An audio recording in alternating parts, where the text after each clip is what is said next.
يا مساء الورد، عاملين ايه؟ يا رب تكونوا بخير. كل سنه وانتم طيبين يا جماعه، وان شاء الله يا رب ربنا يبلغنا شهر رمضان الكريم واحنا في احسن حال. طب يا كباتن كلمتين كده، معلش استحملوني. دلوقتي في على البيج دلوقتي كده حاجه كده ايه مش عجباني يعني شويه يعني. اصدقائنا المحترمين دلوقتي إيه، سواء اهلاويه او زملكاويه، بقى في بينهم بعض ايه، نوش خفيف كده، نوش خفيف. واي حد بيتجاوز يا جماعه، اي حد بيتجاوز، في فرق بين التجاوز ووجهات النظر. اي حد بيتجاوز احنا بنشيله على طول. احنا كتيم يعني، انا اقل واحد فيهم، التيم معايا فوق دماغي، وكلهم ناس مهنيه، كلهم ناس محترفين، ومعظمهم ناس زملكاويين وفوق دماغي. حلو كده. من اول يوم يا جماعه هدفنا ايه؟ هدفنا ايه؟ الكوره. نتجمع حوالين الكوره، الحاجه اللي انا وانت بنحبها. لكن بقى هتخش في سكه التعصب وبتقولي فتنه لا قدر الله والكلام انتوا عارفينه ده، لا طبعا، لن نسمح بكده اساسا. اي حد يتجاوز بلوك على طول. انت مش معانا في المطبخ. احنا يا جماعه التيم بتاعنا اي حد بيتجاوز بيخرج عن المألوف بنمشيه بلوك على طول، وبيحاول يرجع تاني مش هنرجعه، لان احنا هنا الحمد لله بنتميز بالاحترام. احنا يا جماعه من اول يوم هنا قلنا انتمائنا ايه. انا راجل اهلاوي ابا عن جد، ومعايا تيم معظمه زملكاوي. احنا بنتجمع يا جماعه حوالين الكوره، الكوره الحاجه اللي بنحبها. هدفنا هنا ايه؟ اخترنا المدرسه الاصعب، وهي ايه؟ التحليل. يعني انا مش هضحك عليك، مش هاجي اقول لك موديست ده لاعب عالمي، العالمي وجاي من فرنسا وبروسيا دورتموند مكسر الدنيا. لا، انا اقول لك تعالى شوف معايا في التحليل واحكم انت عليه، وارجع لفيديوهاتنا كده وشوف، وانت هتقول لي انه كان جامد ولا بلح زي ما طلع يعني. فدي المدرسه الاصعب. لكن في غيرنا كتير بيطلع يبيع لك البيعه من الاخر، يعني يقول لك ده لاعب جامد واللي في الاخر تكتشف ايه؟ الراجل ده كان بيكذب ولا لا. لا، فانا مش هسمح انك تقول عليا ان انا بكذب. حلو كده. انا بجيب لك الحاجه صوت وصوره، وده الاصعب على فكره.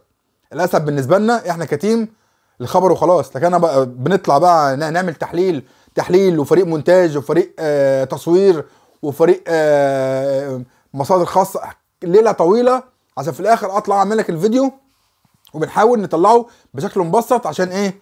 حاجه تليق بحضرتك. حلو. فاحنا مش هنسمح مع باي تجاوزات. والناس زملكاويه مننا زعلانين شويه، زعلانين ان احنا بننتقد نادي الزمالك. احنا بننتقد الاهلي قبل الزمالك.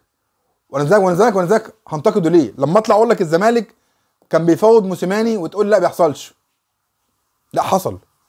ما هو طبيعي يحصل، هو طبيعي ان هو يحصل. الزمالك دلوقتي جاب جروس في ايه مش عارفين، ماشي جروس في ايه برضه مش عارفين. الزمالك عنده مشاكل، طبعا عنده مشاكل. وانت عايزني دلوقتي اضحك عليك اقول لك الزمالك حلو؟ في مثل يقول لك ايه؟ يا بخت مبكاني وبكى عليا. حلو كده. الزمالك عنده مشاكل، طبعا عنده مشاكل. انت عايزني دلوقتي اقول لك الزمالك حلو؟ طب ما زيزو وابوه بقى لهم كام شهر اهو، مش عايز اقول كلمه، عايز انتقي كلامي يعني، بيذل مجلس اداره الزمالك، بيذلهم حرفيا، وكل شويه بوعد وكل شويه بمبلغ وكل شويه الدنيا تروح وتيجي. ما انا مش هطلع برضو ايه ابيع لك اتباع وخلاص عشان تحبني. لا، انا واضح على فكره، انا واضح. قصه مشلاك لما تفسخ العقد من طرف واحد، انت مستني ايه؟ اللاعب عدى 8-2، راح على فيفا رفع عليك قضيه وهيكسبها. نادي احد قال لك ايه؟ النادي اللي زي الزمالك في دلوقتي عقد، والعقد شريطه متعاقدين. لما هتلغي دلوقتي العقد من طرف واحد، مستني الجانب الثاني يسقف لك، ما هيقضيك وهيكسبك. والزمالك هيدفع في القضيه دي 1,200,000، ده غير التعويض اللي هيدفعه لنادي احد السعودي. عايز نطلع اقول لك ايه؟ لا الزمالك صح انه ماشي مش لك. فانا مش كده يا جماعه، او احنا مش كده كتيم. فجمهور الزمالك المحترم، احنا بنتكلم على مشاكل نادي الزمالك اللي غيري كتير بيقولها وانا بقولها. حلو. لكن ما ينفعش اقول لك الزمالك حلو والزمالك عالمي والزمالك نادي القرن والزمالك هبقى انا كداب. وانا مش هسمع كده عن نفسي، ان انا بحترم نفسي جدا جدا، وما اقبلش ابدا حد يغلط فيا ابدا. حلو كده. نيجي للنادي الاهلي. انا اكتر واحد هنا بنتقد النادي الاهلي. ارجع بس لحاجه بسيطه من اسبوعين ثلاثه كده او شهر. الاهلي كسبان 6-1، كسبان 6-1. شباب بلوزداد هنا كل الناس بلا استثناء قعدوا يعظموا الاهلي، والاهلي خلاص وكولر فاق والدنيا. لكن تشوف الماتش، احنا حللنا الماتش وجبنا لكم الماتش التحليل، الاهلي ما كانش جامد ولا حاجه. هو شباب بلوزداد فريق ضعيف جدا جدا جدا، وده اللي قلناه في يوم الحلقه. قلنا الاهلي ما كسبش عشان هو جامد، الاهلي جاب في الشوط الثاني يا جماعه 5 اجوال. الاهلي كسب عشان فريق بلوزداد ضعيف جدا، والحمد لله الحمد لله ده اللي حصل. كلامنا طلع صح، ان بعدها باسبوع شباب بلوزداد كسب الاهلي في الجزائر 1-0، وده ان ده اللي بيدل ان احنا ده كلامنا صح. ما ينفعش اكسب فريق 6-1 6-1 واجي بعد اسبوع اتغلب منه، يبقى في حاجه غلط، يبقى في حاجه غلط، وده الحمد لله اللي قلناه.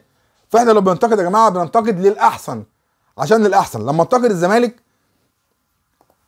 ان هو الزمالك فيه مشاكل كتير، فيه مشاكل كتيره جدا، يعني لما يكون الزمالك وحش ده في صالح الاهلي لا، في صالح المنتخب لا. وانا عشان خاطر اهلاوي ما اقولش الزمالك على الزمالك كده، لا طبعا هقول. لما انتقد الاهلي عشان عايز يبقى احسن طبعا، بما اني راجل اهلاوي بنتقد الاهلي ايه فني، لكن بقى ما باخدش في سيره حد، ما بغلطش في حد سواء اهلي او زمالك، لكن احنا بننتقد مواقف. يعني دلوقتي مثلا النغمه اللي دايره تقول لك ايه، لعيبه النادي الاهلي بياخد لعيبه الزمالك وما اعرفش مجهوده كله منصب على نادي الزمالك. طب ما اجيب لك الزمالك خد كام من الاهلي، كام لاعب من الاهلي؟ الراجل دي كوره واحتراف، كوره واحتراف. هو الاهلي هيجيب لاعب غصب عنه؟ وناس تقول لك ايه ده بن شرقي طلع مع شوبير قال لك ان هو بيحب جماهير الزمالك وبيعشقها. خدوا ايه؟ لا تقربوا الصلاه، خدوا نص الجمله. يا جماعه هو شوبير صغير؟ شوبير ايه بصها له وخدها منه تاني. قال له ايه من ضمن الحديث بتاعه مع بن شرقي؟ قال له ايه بقى؟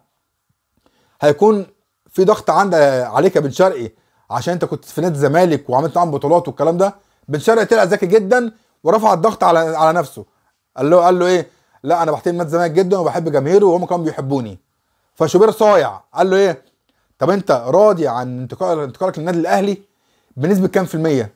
بن شرقي قال له ايه؟ قال له 100% راضي عن انتقالي للنادي الاهلي، النادي الاعظم في افريقيا. فانتوا خدتوا الجزء ده وسبتوا الجزء ده. فهو كده بن شرقي لعيب ذكي، رفع الضغط على نفسه. انا بحترم جمهور الزمالك، وناس من جماهير الزمالك صدقت ان هو زملكاوي يحب جماهير الزمالك. من الاخر يا جماعه اللي بيحب جماهير الزمالك او بيحب جماهير الاهلي لا ينتقل لده ولا ده سكه. ده اللي محدش يقوله لك، انا بقول لك اهو دغري على الدغري، ده سكه من الاخر. لكن ما تقولش بقى لاعب زملكاوي واضطر يروح الاهلي.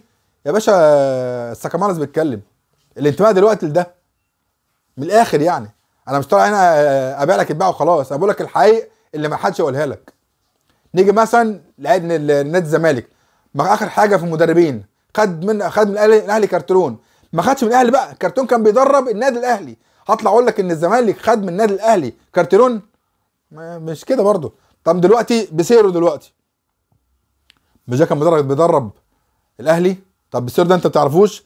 ده اقصر مدير فني قعد مع النادي الاهلي في تاريخ النادي الاهلي كمدير فني اجنبي.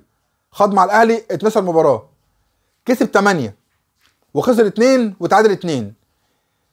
اللاعب اللي لعب في عهده 12 مباراه هو عبد الله السعيد. ده بيسيرو يا جماعه، وهو اللي طلع احمد حمدي من الناشئين. حلو كده، بس في عيب خطير بيسيرو، في عيب خطير. ايه هو؟ لما جاله عقد افضل بمبلغ اعلى طار. طب عايز تقول لي ان الزمالك هيديله مبلغ مالي واحنا عارفين الزمالك مليان مشاكل ماليه ضخمه لا تخفى على احد؟ فانا يا جماعه بنقول من دلوقتي اهو، نقول من دلوقتي بيسيرو لو عمل ماتشات كويسه مع نادي الزمالك وجاله عرض بافضل هيخلع من الزمالك وهيتم الزمالك والايام بينا. حلو كده؟ فيا جماعه عايزين نهدى شويه كده على نفسنا. هي ايه؟ احنا بنتجمع حوالين حاجه بنحبها. يا رب اكون قدرت اوصل لكم وجهه نظرنا متواضعه. شكرا يا جماعه ليكم وتحياتي ليكم، ودايما يا جماعه دايما في احسن حال، وان شاء الله يا جماعه نتجمع واحنا دايما في افضل حال. تحياتي ليكم.